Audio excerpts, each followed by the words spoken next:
اینو سر کرده سعیجان دیف اومده با استاد بختیار رحیموف تصویرجان خلیف با استاد جمشید حلیم شما درست قید کردید با گویی عربشاه سعدی جان سنت جان کامیل جان دوست مراد برای اینکه سپانسر ندارم پول ندارم یکی را حجمگوری توجیک که امروز که زویزده میگیره گفتی که پخش گاره نمیگیره برای زویز دوره خدید آدمو صحبت بعد خواهرم خیلی دختر ناز است بعد 13 سالی فرزنددار شدیم با یک بچه دار دیگه شدم شکر خداوند کریم اکی قدم شفای کامل بده خدا شفاش ده مرا جواب ده تو از کجا میدونی که ما نماز نمیخونیم حالا که اکی تشریف یا که کی را مثال بیارم که صدرالدین نجمی‌الدین و من نمازش ترک نمیکند صنعتکار و یک شبنه میسوره یا من یک نیم روز قدش در تشکیل گشتم هیچ وقت از دهش کلمه الله یا خدا دور نیست فقط میگه خدا جان ما را ببخش ای خدا ما را ببخش همین کسبای ما کاری بد نباشه کاری بد است یا خوب است ما را نان میکنه خدا مادرم سال 2009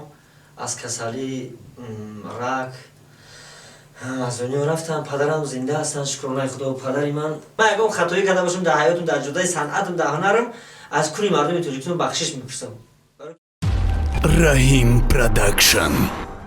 سلام علیکم دوستان هواداران سامانه رحیم پروداکشن. این برنامه سیرهای نقطه منظور شما میگردد. مهمان نوبتی ما حضور دارند یکی از شعرهای شناخته استاد عزیز ما حسن چیلا. شما را با برنامه خوش آمدید میگم استاد. تمامیت شما با کلی اون نفرانی که این لحظه ما شما را تماشا دارند. به نام خداوند بخشنده و مهربان سلام عرض میکنم با کلی آن نفرایی که ما را میبینن و میشنون در هر کنار دنیا که باشن صحت سلامت باشن. من همه شما رو امروز در برنامه رحیم جان پروداکشن لبای کسب به هنر میکشین. تشکر استاد. شد هستم که در برنامه امروز حضور دارد حسن چیلا خاطر رحیم عبود میکنی محفله به یگون مکر هیله یگون کس از ما نکند گیله رحیم کخنی میاره گریله تفدوی سه جعپای جمیله با نگین گریتی بیله ایتی نیبیله زیست حسن چیلا. تشکر زیاد استاد جان عزیز. می‌دارم که سخنی ما را رد نکردین در برنامه ما اشتراک کردین. با سوالات تیارین استاد جان. البته یکم سوال با شما چنین داده باشد استاد جان که کمتر اوید خود معلومات بدید که در کجا تولد شده این حال با چی کار مشغول هستید. سلامت باشید. من 8 اپریل سال 1977 در دهه بیلیونی پایان به دنیا اومدم تاجیکستان در تاجیکستان.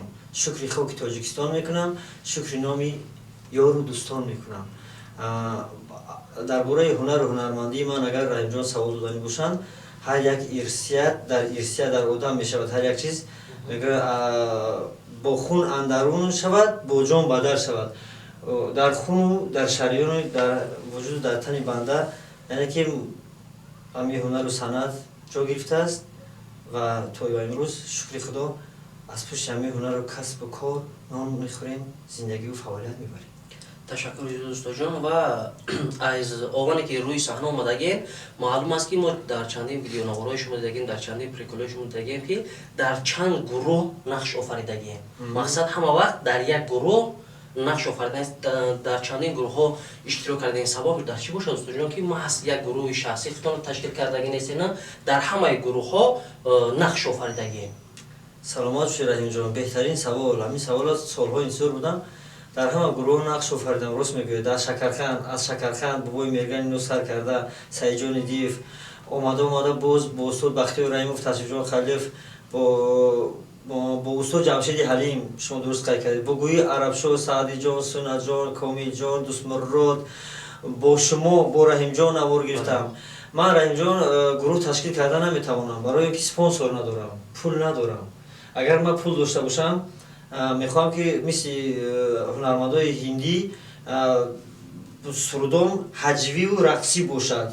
یعنی که سرودای سبوک نه درد قطعی میخوام یا درد با سرود چخیری هندیو میکنن درد چون با گیریه با سرود نیکوس میکنن.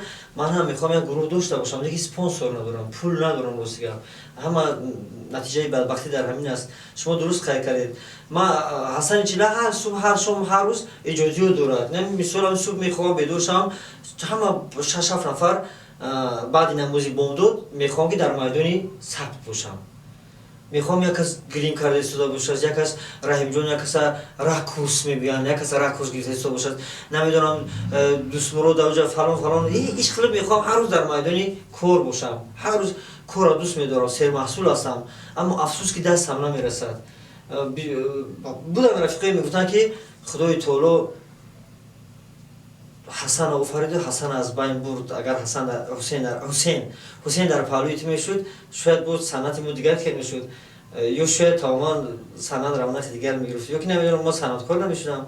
Барои ҳамин худои таоло агар ду даст дигар ба ман медод, кӯмак мешуд, бо ман санъата дигар хел тасвир мекардам. Барости мақсад нафароне ки бошанд нисбати санъати шумо, нисбати сурудои ҳаҷвии шумо дастгирӣ кунанд, ба бовари комил гуфтан метавонед ки дубора санъати худта рақобати баланд метиҳед ва гурӯҳи худтонро ташкил метиҳед.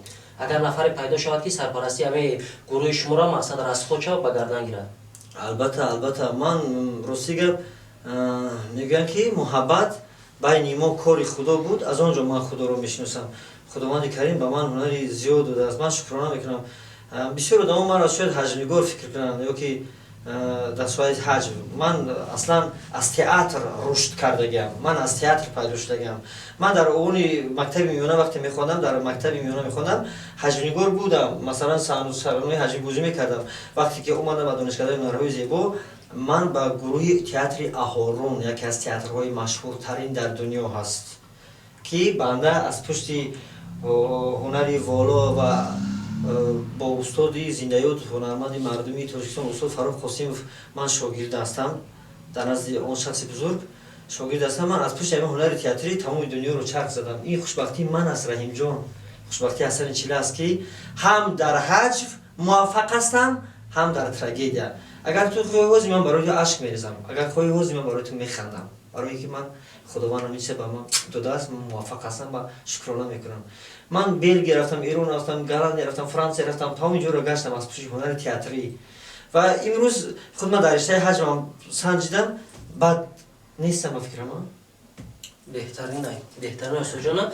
Як чиз дигара қайд кунем устоди азиз ки дар вақташ барои шумо ҳама шароит муҳайё буд. Шансҳое доштем. Метонистем ки группаи худтонро ташкил кунем, барое ки як вақт Ҳасани Чила мегуфтанд ҳар кас ҷуръат намекард ҳамроҳи шумо нақш офара ё суруд бихона, барое ки метарсиданд ай рақобати байни шумо. Чӣ ба дар ҳамон вақт ҳамин фикру ҳамин идея дар сари шумо наёмад ки оё ман рӯзи соатиш мешавад ки ай группаи Саидҷонам, ай группаи Ташриф Халидовам, ай группаи Бобои Мерган ай меоям ҷудо мешавам, ман дар як сутуми хона мақсад як группаи шахси худта дар ҳамон вақт ташкил накардем, ё ин чизо дар ҳуши хаёли шумо набуд? Буд, Раҳимҷон, буд, дар ҳуши хаёлам буд, ҳамеша буд дар ҳуши хаёламу дастам намерасид. Дастам намерасад ки дар оғӯш гирам, дастам намерасид.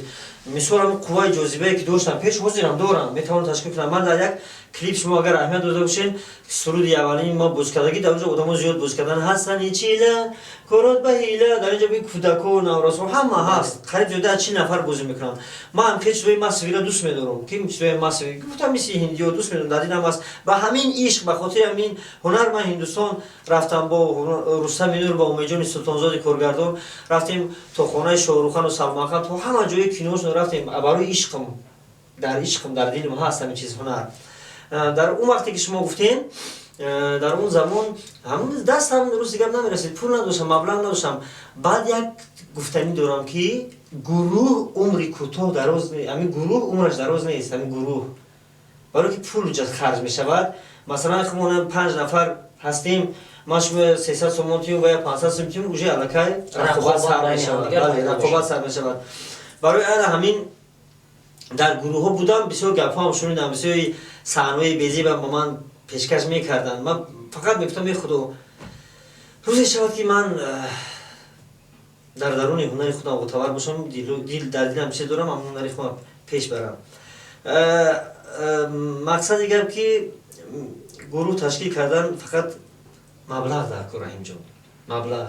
ҳозир агар шумо маблағ дошта бошед, ман намедонам дар ҷои камерои, намедонам дивикам ким чизое ки ташкил намекунед. Ҳама ина маблағ рол бозӣ мекунад. Дар ҷое ки светои рангаи, намедонам чароғон, маблағ рол бозӣ мекунад. Бале устодҷон, ва як саволи дигар ба шумо чунин дода мешавад ки устод, кадом суруд ё кадом саҳнаи ҳаҷвӣ шуморо аввалин бор дар байни мардум машҳур гардондагӣ, яъне ба ҳамун саҳна шуморо мешиносанд? Аввалин суруде ки маро машҳур кард, ҳамин суруди дига мара занг назан аст. Гапи мара рад кардӣ, ҳоли мара бад кардӣ, ту мара ки дад кардӣ, дига мара занг назан.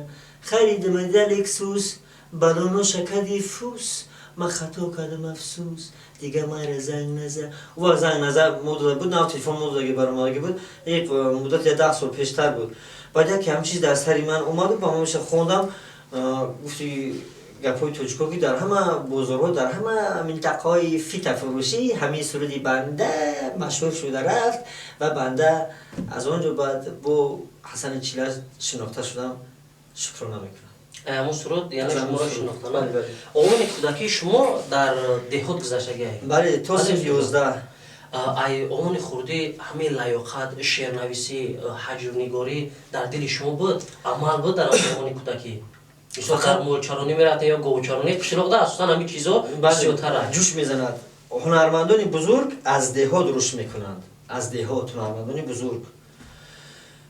دهه برکت و شرافت خودش دارد. دهه جای وسیع است. آدم در اونجا طبیعتی تازه است. ایجادی تو آدم جوش میزند. وقتی شما در مولچرانی در نباتای پودا من سرود زمزمه میکردم، یکی آدمو از پشتی من به هیزم میرفتم به خروشون، یکی میگشتم آدما رو میدم شرم میداشتم و اون رو گوش میکردم میخندیدند. من رحیم جان مخلص اشدی آقای موین هستم. از وقتی که من شناختم مخلص موین هستم. موین دو زیاد دوست میدارم، آقای موین حرمت میکنم. با سرودای همه انسان چخیلی شما گفتید من بیشتر میخوندم، کتابای بدیهی بیشتر میخوندم. کتابخانه‌چی از من بیزار شده بود. من هر روز کتابای بدیهی میگرفتم، کتاب میخوندم، کتابای شاوکار میخوندم، شعر زیاد میخوندم. با مگنیتوفون گوش کنید ذوق زیاد داشتم.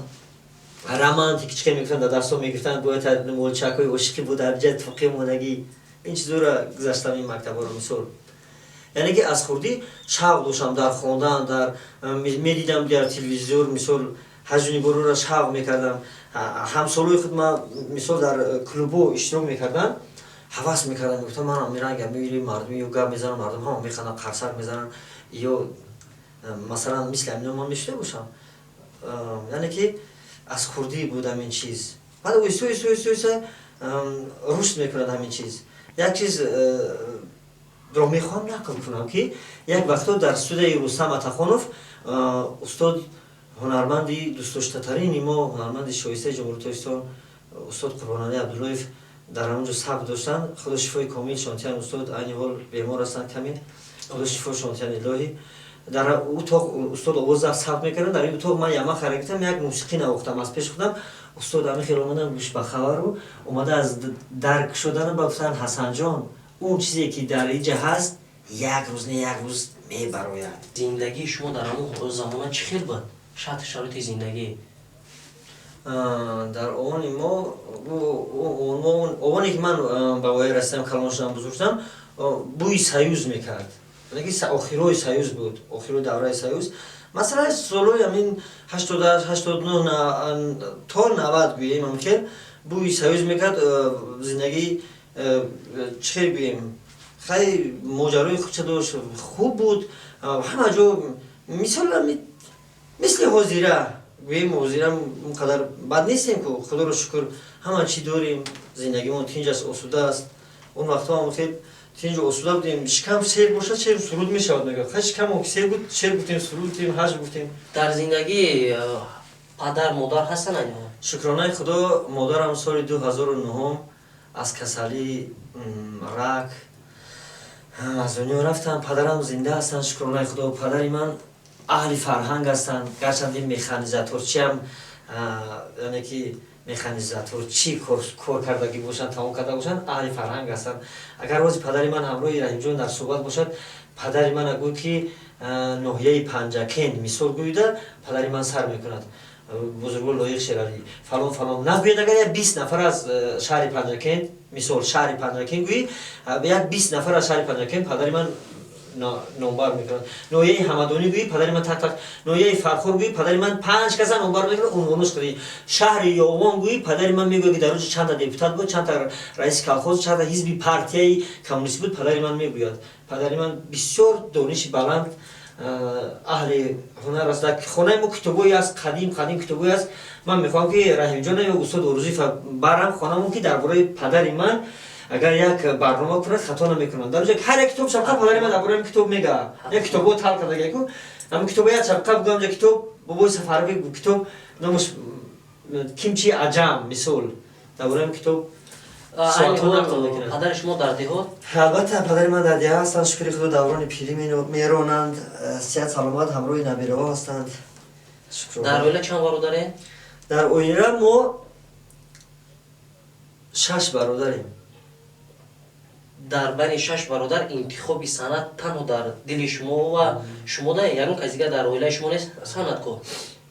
اکای کلونی هم، اکای دویمی هم، اکای سیومی هم همون در سند رغبت داریم، شوق داریم، هوس داریم. مثال اکو از میان همینو من سندکار شدم. وقتی که در دیوار معرکه تویو میشد، خودتون شاهد هستین، در دیوار میدونید توی میشد چه در دیوار روی صف دیوار سفر میکردن، کیلو میموندن.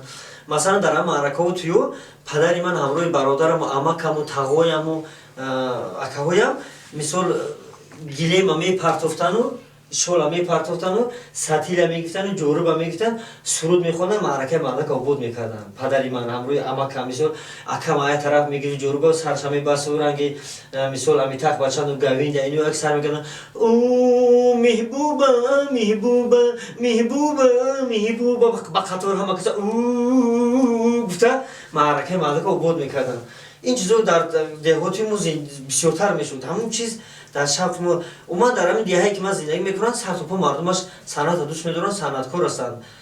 مثلا 10 شونه میرسد که بیاین در شهر دوشنبه یا در دیگر شهر و ناحیه‌ها رفته هنرشون پیش برن، از کم ذاتی، از ناتوانی، از دست نورسی. هر یک حجمیگور است که ممکن یکی حجمیگوری تاجیک گیموس که زویزده میگیره، گفتی که پخش گاری نمیگیره، بالیز زویز دور خدید آدمو صحبت میکنن. در دیهای ما ای همود هنرمندای بقوت است. تشریف خلیلوف بسیار هنرمندی خوب و خاکسار است، حرمت احترامش میکنم. مثل تشریف خلیلوف یک تا درویش میگن در دیهای ما است. همین خاراکتر تشریف خلیل دارد، بازی تشریف خلیل دارد. وقتی که میبرم صحنه میگفت که تا کای کشه مخدم نیم لیتر خون دارم امیراتم میخری بوت مرا سوار شده گشته یا سواره رو میفورتا پیاده بر می سکای تشریف هم که شوخه سکای درویش این یک کم بیزاتی نامد. دانشکده هنرها رو ختم کرد، کورس نویه دنگره بودم. نو زندگی مجموعه بیش و کمی است، هر شبی در آسمان استاره نیست. ولی استاد جان آخران باره که در جدای سند بیشتر همراهی اکای صدرین برآمد میکردی ها؟ رفت اومد خوشم هست، همراهش صحبت میکنیم؟ البته ما همراه صدرالدین جان صحبت میکنیم، درباره کارهای جدی گپ میزنیم. خاص کارشون خوب است. با شما تکلیف نکردن که مثال بین همراه ما در اینجا با کار و فعالیت با جدی‌تر بینیم، مثال در امریکا و فکرم در امریکا زندگی میکنن این حالا؟ در کانادا، در تورنتو، در کانادا زندگی میکنن صدرالدین. این حال در اونجا بسیار کارهای جدیش خوب است، برای که صدرالدین زیاد قدر میکنن، دوستداری میکنن، احترام میکنن. من بخصوص در افغانستان وقتی که صدرالدین رفتم در یک محفل عروسی، میلیونیر است، میلیونیر است، مردک جامعش در پشتش همین که میآید صدرالدین هم میبینن میگه سبسای صدرالدین احمد ظاهری ما است، فخر میکند. یعنی حرمت حرمت احترامش به حد زیاد است. صدرالدین در ازبکستان هم در کجای قدش بودم براستی همین حرمت احترام زیاد دارد که نسبت یک تاجیک به غروری که مثال نسبت صنعت تاجیک یک چشم نادیدنی دارد، مثال یک بیگانه هست که هنر ما را، صنعت ما را در اوج اعلا میبردارد. یک آدم تبل نواز از دور آمد و از صدرالدین اومد گفت که همان آقا حسن چلا نیست؟ صدرالدین مرا دعوت کرد، گفت چلایف این بردار تر شناخت بیا اینجا. با همون دو روزه وقتی که در افغانستان محفل روی میکرد صدرالدین، یک دخترک که دخترک جوان از دور دوید اومد نزد صدرالدین، ما همراه نشسته بودیم. با صدرالدین گفت که آقا صدرالدین با آقا بگین که ایمانوئلا را بخونه. صدرالدین هم ما فخر کردیم که مثلا هنری ما رو قدر میکنن، دوست میدارن. گفتم که یک میلیونر، میلیون تا میلیونر میاد صدرالدین میگه تو احمد ظاهری مایی، صدات قشنگ است، در همینجا اصل داری، بسیار خوب میخونی. مردم قدر میکنن، دوست میدارن، برای که هنری خوب دارد. استاد همراه اکای صدرالدین خیلی وقت مثال راویگی یعنی برنده بودن کار میکردیم، بعد اکای صدرالدین رفتن، پس چی به همراه یکان صنعتکار دیگه شما برندگی و حیث برنده یعنی راوی کار و فعالیت نکردین؟ راست گپ ما یک گروهی اخچم یک گروهی بودیم که واقعا همه دستاندرکاران در اوج اعلا هستند. چی محمد علی ارزوی، چی الهام جان محیدین، چی یعقوب جان عبدالله، چی انور جان، چی معروف جان، چی احد جان، همین گروهی صدرالدین، همه فخرالدین که هم ساکسفون هم نای هم فلید کی مینوازن. یک گروهی که صد تا هنر. من ایجاد شعر قدی صدرالدین شعر ایجاد میکنیم، آهنگ ایجاد میکنیم. هم گروهی اولی رو سیگم گروهی که در دوره ما غرض، یکم بدبینی، یکم حسودی نبود. گروهی ما همه خیلی هستیم. من رو سیگم بعد صدرالدین رفتم برای چی قضیه یکم هنرمند نرفتم. برای که میخوام رفتن. چرا نمیخوام؟ من یکم هنرمند پس در حیاتم زدن نیستم، پس گفتن نیستم. من همه هنرمندی تو که دوست می‌دارم، برای که من احترام میکنم، دوست می‌دارم. کدومش دعوت کنم میرم خاطرش رو سیگاب یک هفته پس دعوت میکنم میرم در معرکه‌شون، در تویشون خوشبختانه و بسیارش تویبای معرکه‌شون تکلیف میکنم. خلاص سیگاب اكو اولی یک شرایط شد که بعد این پاندمی و بیماری و کسل سطح تویان پس شدن، کمتر شدن و هنرمندان بیچاره دیگه نمیدونم برنده بریم نبریم، و توی دو خوش برنده دوره ندوره یا برنده را بریم داشت چوی بکشه. این خیلی چیزو میشود رحیم جان. استاد جان کمتر آید زندگی خودت کیسه میکردی؟ مقصد اوله که شما گرفتگین انتخاب ختام بود یا از جانب پدر بود، عشق و عشقی کردگی گرفتگین، توی شما چی خیلی گذشتگین، در توی شما کدام هنرمندان اشتراک کردگین؟ کمتر همین را میخواستن که همون مخلصان و نفرایی که مخلص اشدی شما هستن همین چیزا بفهمن. در بالای عامل اویله‌داری حسن شیلخ خواستن خواهید. من اویله‌مون از کوچه‌مون بیم دو کوچه سه کوچه و طرف هستن. ما گشتگی نیستیم، عشق کردگی نیستیم. یک دیگرمون هم ممکن یک بار دو بار دیگه باشیم ممکن. وقتی که من خدا رحمتی مادرم گفتن که من کسلم مزم نیست، بچم تو باید زن گیری. پدرم گفتم نه این باید خوند اول صاحب معلومات شود بعد گیرد. من اون وقت سیم کورس میخوانم دانشکده هنرهای زیبا. بعد چهارم کورسم رو که دانشکده رو ختم کردم. بعد پدرم گفتن که از قشداق خیلی دختران هم خیلی نامبر کن. من خونه گفتش خواستگار میرم. خیلی من 5 6 دختر نامبر کردم. نه من بابای معقوله خیلی بعد دختری که من نامبر کردم همسیفی خواهرم هست. همین ویلایی که من زندگی میکنم. بعد خواهرم خیلی دختر ناز است. اون چیزی که من از خداوند میخواستم برای یک اویله با ایمان با توفیق که در حیات راست باشد، روی راست باشد، ریاکار نباشد، دروغگو نباشد. هر چی که از خدا خواستم رحیم جان خداوند همون به من داده است. یک اویله‌ای که در هنری من یاردم میکنه، در هنری من مثال دست کمک میرساند، من رو میفهمد، حس میکند. من یک کنسرت سال 2012 دادم ولی یک کدام هنرمند کوشش کردم ممکن خیلی کنسرت دیگه دادن نتواند. همونجور صدرالدین بود. این قدر هنرمند جمع کردن، کالیاسکا بردن، گهواره بردن، زندگی کردن، بچه‌ش رفت خیلی بچه‌ش فوتبال که مادر دو است. اما خیلی کنسرت دادیم و اویلا در اونجا بود. از اذیت و زحمت‌های مرا دید گفت که در حقیقت کار صنعت پیم بوده است. برای چی آسان باشد کار صنعت؟ خود جدامو صنعت میبرند بر صنعتکار میبرند خیلیشون آسان است. لباس در کاره، هر یک نقش در لباس، مویلاب در کار باشه مویلاب، کراسکا در باشه کراسکا، توفلی در کار کرتا رازن برازن، همه چی برای صنعتکار مشکل است، آسان است. اویلای ما همین چیزای مرا دیده. من رنگی دیگه صنعتکار رو نمیتونم رحیم جان ببرم در هر رول یک کتاب شم. خودت میدونی من در هر رول میفهم شلپ مدنی باشه، اچکی مدنی باشه، کتاب مدنی باشه، بوک مدنی باشه، همین چیزا با میگیرم دستم کم. اویلام دیده حیران شد. مرا کمک میکنه. من خوشبختانه صاحب دو تا دختر هستم، صاحب دو تا پسر هستم. بعد 13 سالی فرزنددار شدم. با یک بچه دار دیگه شدم شکر خدا ماشاءالله. بچه دار شدم. جفتی مناسب شدن. امروز خوشبخت هستم یک اویله تینجو اسوده دارم. زندگی دارم در تاجیکستان عزیز. شکرانه همین وطن میکنم. شکرانه میکنم کجای رفتم اومدم باز به همین وطن، به همین خاک عزیزم. بعضی هستن که در هنر حسن چیله شک دارن، مثل یکم جدا رنجیدن، خفه شدن. من با باعث رنجیدن یکم کس هنر بازی کردگی نیستم در حیاتم. باعث رنجش هیچ کس شاید حتی کردم در یکم شاید یکم کس گفتم بخندم یکم کس رنجید. من امروز بخشش میخوام شاید و بسیار سرودای من پند و نصیحتی است. من میخوام که آدم به همین روز شاید خیلی اصلاح کنه. بله استاد جان، وقتی که همراه دخترها بیشتر نقش می‌آفری در اویله شما یگان نفهمی نمیشه همراه یگان. ягон зараи рашк мекунад. Мисол ягон ҷои ягон духтар қадима бисёр вақт чизое гуфтам ҳиндиро дӯст медорам. Мисол ягон чизи дукуру ҳей қадихта ягон китба кит мешам.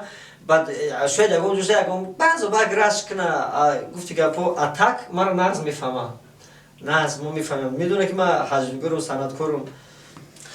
суруде ки ҳамроҳи қадами қурбон карден як бениҳоят хуб гузашт дар байни мардам. Ҳамроҳ қисми димша ба назар гирифтагӣ набуден? Рости гап акай қадам қади як суруд дигар дорем иншоалло. Ман ӯ суруда худам тайёр кардам. Вақте акай қадам биромад рӯи саҳна дар ҳақиқат ҳунар аст. Вақте ки гуфти рӯсо убидид мекунӣ як каса қонеъ мегардонӣ, қадами қурбон қонеъ гардон ба ҳунараш. Яма хариянима мекуна сари паворота мега дар Узбекистон, дар Қазоқистон, дар Қирғизистон, дар Афғонистон. Мардуми ҳамзабони мо, мардуми шарифи Афғонистон дар Канада қадама тамошо мекунанд, ба мо занг мезананд, гуфти хушон таърифи қадама, таърифои қадама мо мерасонанд ки қадам ҳунарманди хуб аст. ӯ и ҳунар аст. Вақте дил як каса вай мекунӣ, як одама вақте ки мегӯяд ки чӣ ба қадам 2.5 миллион просмотр дора, як ҳунарманди рус надора, мо бояд бигем ки нӯшаш буд барои ки ҳунарае. Ман қади қадами қурбон як суруди нав ба қарибӣ дорем иншоалло. Бо як сурудига Эраҷони Орзу тайёр карданига се каса бихонем гуфта мехонем иншоалло. Дим қисматша дар назар аст ки бобанис ки ва ин суруди ки ман тайёр кардам майра барои история акай қадам сари паворотай бубоди унаи ҳотай ман қадама чизоша дадаксарш конфетай намихели ҳамин чизоро махтам бофтам барои эҷодиёти қадами қурбон. таърифи акай қадами қурбон, таърихи эҷодиёти қадами қурбон ман шеър кардам, қатиш оҳанг шохти худам хонам. Баъд дигар қисматша иншоалло дар назар аст. Худованди карим акай қадам шифои комил бутая. Худо шифош дия ки акай қадамҷон кам саломатиш нағз нест ва иншоалло сеҳат шаванд. Мо дар пеш нияту мақсадҳои зиёд дорем, мехоҳем пешкаш кунем. Устодҷон, бисёри наворҳое ки худо мепартоен, саҳначаҳо ё ин ки клипҳое мепартоен, ягон бор комментарҳояша хондагӣ ҳастен? бисёрша мехонам, як хелаша мехонам. Ман бисёр вақт комментария намехонам. Мисол ҳаст нафарое ки нисбати санъати шумо, мисол нисбати барномаҳои шумо ягон гапи пасти баланд мега ҳамин чизи шуморо роҳафтода намекунад? Ман бисёр вақт роҳафтода мешавам, бисёр вақт асабӣ мешавам. Барои чӣ асабӣ мешавам? Мегӯям одам бесаводае ё ай бахилиша мега ё инису санъат спори ҳунарманд шуда натонист, ё инису санъат дохил шуда натонист, ё ки ҳунар надора ба нисбати ман ҳар гап мега. Ба чанд борам хеле сурудо хондагиам, ту чӣ кор дорӣ ки ман сафед ҳастам ё ки сиёҳ, ту чӣ кор дорӣ ки ман хеле сурудо хондагиам. Не ки серано як латифа аст, писар медарояд аз дари дар ки падараш сараш бастагӣ, качпалӯ задагӣ, мега падар чӣ гап шуд бо сартона бастен? Мега бачаме мара худ мазам нест, давлениём баландай, бо ин раҳими ҳамсоя мошини Lexus харидай. Мо мардум кам нотавонбинем, якдигарро дида наметонем. Ҳамсоя соҳиби як чиз мешава, чашми як кас дигармон сих мезанад. Мо бояд ҳамдигарро ҳеҷ вақт санги маломат назанем. Касе ки чизе ҳаст, ӯра худованд додагӣ аст. Муҳаббат байни мо кори худо буд. Моро бисёрш менависа ки ай кор дар намери як кори дигар. Кори ман ҳамин аст. Муҳаббат байни мо кори худо буд. Ман дар соати 2 шаб мехӯзам, чашмом ай гирера кушода намешавад вақте ки шеър менависам. Ҳамин саҳар якчанд мисрои шеърӣ навиштам, дигар тоқат накардам. Ашком бисёр гулӯгирам кард. Телефонро як тараф мондам, гуфтам давомша худо биёрдам ки бо бинависам. Барои чӣ устод пас дар ҳамаи сурудҳои шумо ашк мереза? Шумо дар дурудтон ягон чизи ғами зиёд дорем? Ай чӣ ҳисоб бошад аз ҳама чиз? Ҳамин мақсад мардума устод шумо ҳама вақт болидарӯ мекунед, механдонед. Пас он чизест ки дар дуруни шумо ки ҳама вақт шуморо азоб мета, азият мета, шуморо ашки шуморо маҷбур мерезонад. Сабабаш дар чӣ бошад устод?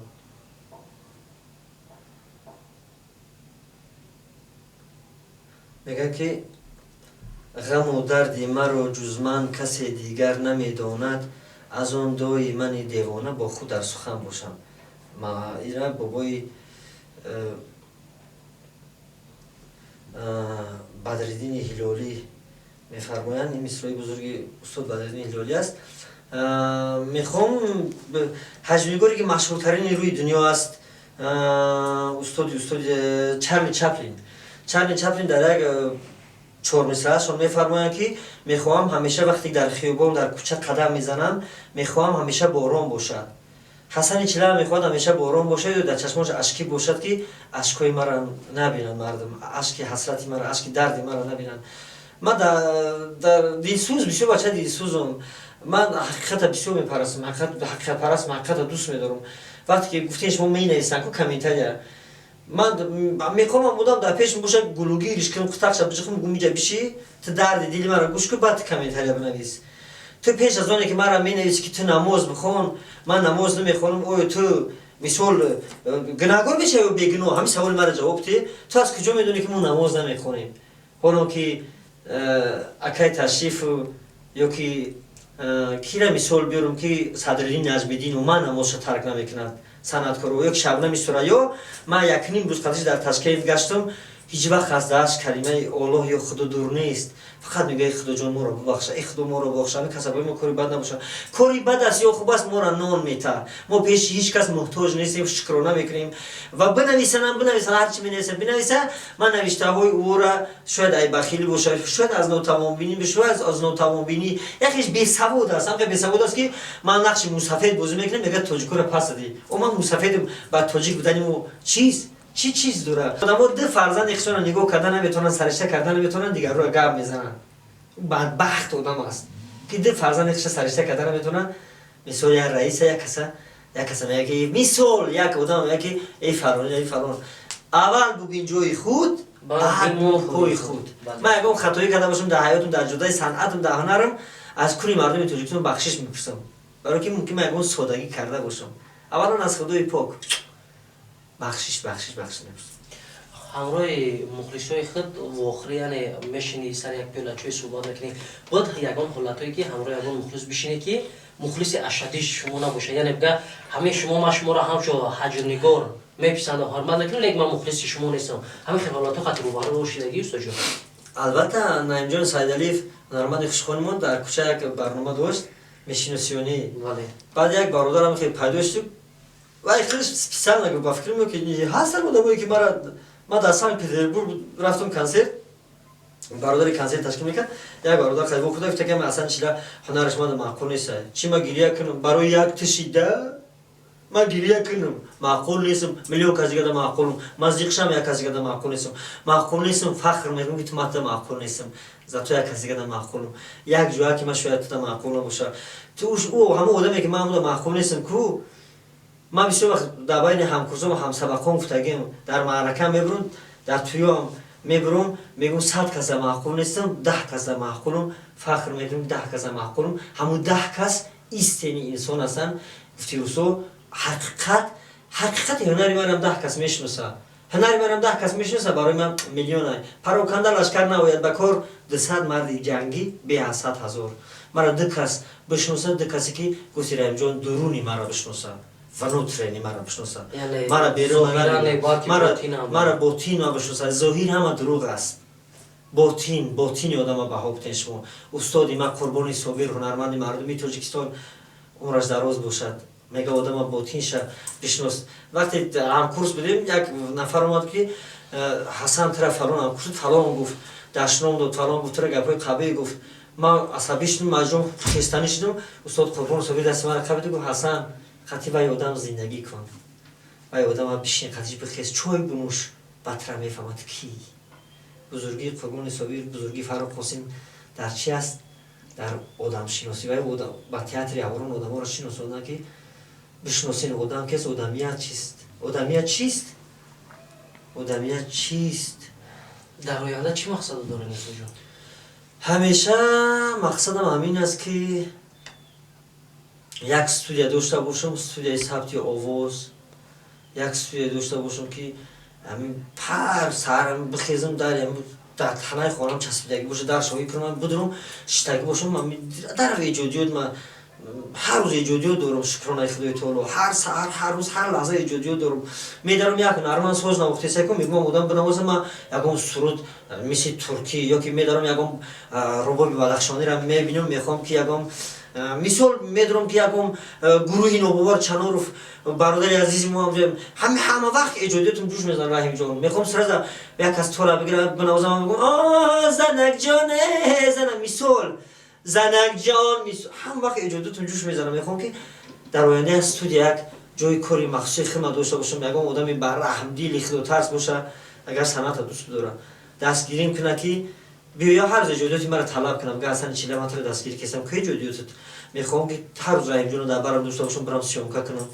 یا که همین ندارم دستم نمیرسه برای همین تنقیسی میکشم هر روز ایجادیو دارم یعنی حوز میخوام برام سیامکا کنم مبلغ ندارم حوزی میخوام برم در استودیو آواز بخونم چند روزه یک سرود در همین زبانم چند زده سوده است همین گفتی که در فیسبوک هرچی بنویسن یک شعر در روزه استاد قدم قربان خبر کردم از میمونخوانم پایینشم روز تنکر هستم یک در یک ایجادیو تو ما در سرم دا میگم همین تنکر اجور زوادیت کنم دشمن اومده رو زداتی ترپیت کنم در ایجادیو زدم همین سوده چند روزه تیار کردیم خدی الهام جان مرادوف ارنجلو کردیم چند استودیو میرم از بس که مبلغم کمی میکنه یا که مبلغ ندارم زب سونا میکنم آواز من میخوام یه استودیو خیلی داشته باشم یک کم بغل که که آوازک مزبس کنم یکم کسا قامتم برام شون کنم بیام اینم هیچ نمیرسه دست بعد اینم چیز نمیرسه تمام رنج جون یگان مجبور میشن استاد که بگن که من ترک صنعت میکنم چند برو رستگاه دین مخنو کردگیم برای که نمیفهمن ما یک لحجه گپ زدم گفتی گپ اونا میفهمن ما بعد می یکیش یکم گپوی پست بلند مثال میگه در اونجا می نویسن دیلم خنک شدگیه که بحث کنم بولیم خیلی بخیزم نیم خیلی رو دمون رو نصیحت کنم که اینم هم صنعت بحث کردم یک تام مبلغ موندگی تام بی سواد امو بی منطق بی مفکوره هستن آدمایی که نمیفهمن و هر گپ میگن هر کس رو ما دیلم گنده میشه با میگم که آدم باید جوی خشت توزه کرده بشینه چی کارایی یا صحنه داریم قطعه که تشریف چی کارایی رهگذری برات بگذر برا هر کس کاردار نشه ای برو نگاه دارن پگه جواب میگوی هر یک کلمه هر یک کس غیبت کردن هر یک گفتنده من یه روز گپ گفتم من صحنه بوش کردم شب میلیونو بر توبه میگیرم گریه میکنم استغفر الله میگم تو هم مثل ما باش غیبت کار نباش هر چی ننویس همین چیزو قضیه هستم رنجو دویم بارا با گروپ غریب شو کمپانیا تکلیف نکردم بر نگردش با گروه غریب شو کمپانیا من هم وقت برای گروه غریب شو کمپانیا صحنه دارم سرود دارم حجب دارم تکلیف راستی که اگه بختیار بسیار وقت زنگ میزنم احترام زیاد دارم نسبتشون برای خاکسور هم دوستشون میدارم میخوام قید تشریف جون در اون صحنه بازی کنم هر که نمیدونم باید کارشون شاید بسیارتر باشد من خیلی فکر میکنم یکم که از همین صنعتکارو قدیم کار بسیار ندارن در ایجادی و در صحنه در سخن در استودیو یک خدا را شکرانه میکنم گفتی مردم شیرین زبان ایران بزن به تخته عزیزم چشم نرسد بلا بیدور بلا بدور هر روز میخوام کاتشون برم یکم چیزی ایجادی هر روز دوخی صدای حجوی دارم که اکای تشریف اونجا جای اکای تشریفه یک اکای تشریف کارش بسیاره که نمیدونم تلفن زنی تا یا که دلیلش یکم مقصد دیگه داره زنگ میزنه نگنه با زنگ میزنم تلفنش هم وقت زنی تا یگان بار در شما زنگ استادم شدگی نیست که مقصد من کار داشتم یا سفرهای هنری داشتم نه اکای وقتی بسیار زنگ میزنم میپرسن خیلی خوکسور بسیار خوکسور هم زمینی هم ما رحیم جان کلمه همین مرا دوست نمیدارم من منی رده و من دوست نمیدارم خواهش دارم یعنی که خطی هر شخص نقش بوفرم اون چه شما میگی من قدیم گروه همین خانه شما در این استودیو شما در یک دو سه شوش قیسوگیم شما همین قدی الهام موگام بو همینجا که دانجوانی دوست مرود همینجا هفتهش قدی اومده استودیو خانه یک منظم میفته برای کارمون چه پیش میبردم ببینید که عروس در ترالیوس فیلم امتحان اکای عبدالله رو بردیم ایوان با همراه همه جوان مردم تاجیکستان کلیپ پیشکش کردیم امتحان قدیم رحیم جان رحیمیان خلاص تشکر استاد قطعی همه ایجادکارو میخوام کار کنم برای همه سخندارم، برای همه ایجادارم، برای همه هنر دارم. شکرانه خدا گفتم بلند ندارم. کدام هنرمند دیگه هست؟ میخوام همه هنرمندان مثل استاد سنگری میرزایی هنرمند تاجیکستان شیردل باشند، مثل اکای سنگری، یک رو یک دل باشند. اکای سنگری یک صدرالدین نجمیدین گفتی و انسان باید میام گفتی که گفتی مردم خطلان زمین که باید انسان هم تارس باشه، روی راست باشه، در دوست اون باشد که عیب یارش را همچو آینه روبرو گوید، نه که در قفا رفته با دیگر زبان همچو شانه مو به مو گوید. حضرت سعدی شیرازی میگوید این رو، میگه گر مادری خیش دوست داری دشنام مده به مادری من. چی بر مادر یک از دشنام میتی اگر مادر خیلی دوست داری؟ تشکر زیاد دوست جان که سخن ما را رد نکردید، در برنامه ما شرکت ورزیدی و اینقدر صحبت ها گذراندیم. آخران تمانیت شما با کل اون نفرانی که تا انجام برنامه مخلص ارشدی شما بودن که برنامه ما را تماشا کردن و تا این چقدر همراه ما را همسفر شدن. من همچون حسن چیلا یک هنرمند با تمام همزبانان و تمام آن نفرانی که ما را احترام میکنند، ما را پیگیری میکنند، دوست میدارند، حجی بندره، شعری بندره، من به همه اونایی که بیرون از تاجیکستان هستند، در غربت هستند، در مسافرت هستند، در غریبی هستند، چی مردم بزرگی تاجیکستان، چی مردم همزبان ایران و افغان، آنهایی که زبانی نابی بنده را میفهمند، به همشون صحت سلامتی سالمی آرزومندم. میخواهم که کجایی باشند سرشون بلند، تنشون صحت وقتشون خوش باشد. خداوند کریم همه ما و شما را از این آفت‌ها از این مرضا نگهبان باشد.